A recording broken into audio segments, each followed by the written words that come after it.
Hindi talaga siya napapagod. Finally, last hole, 18 holes na kami. Sobrang init, be. Ito na nga, napagod na nga ako eh. Aga nagising mga 3:40 a.m. Diyos me, yung marimara pag-golf ang init. Kahit 7 p.m. pa lang, 7 a.m. pa lang ang init.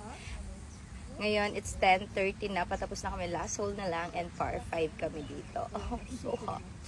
Ang grabe. Ayan. Hello. Mga last hole na. Oh my God. Last hole. Final, makakapag-rest in peace na rin kami. Tapos sa Friday ulit. Friday with Magti-tea time kami with tequila. Oh my God. Tapos uwi na naman ako maraming pasa. Masakit yung katawan. Kakatumbling, kakabending. Ayan, tayo na. Tayo na? Okay. Grabihan. Namumula na naman ang babaeng ito. Sobrang nakakapagod. Pero mas maganda yung ginagawa ka. Parang na rin, exercise. Ako ito ng buko. Likod ko, yung ribs ko, everything. Just may marimar. Tapos, lalaro pa ulit kami. Ay, bukas naman pala may chat kami nila RJ tsaka classmate niya. Then bukas na, sa Friday naman maglalaro kami and then Saturday. Diba? Barbecue kami Saturday. Ang inat. Okay. Finally, last hole.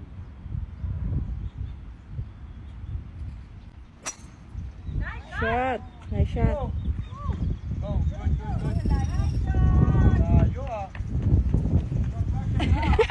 Ang ganda ng drive ko, be. Ang layo. Ha?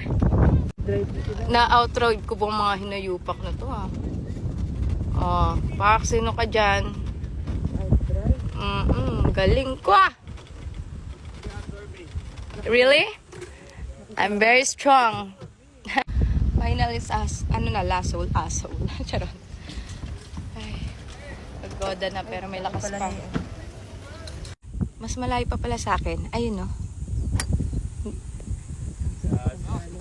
Mabilis eh. Ay, makita mo yung mga bird.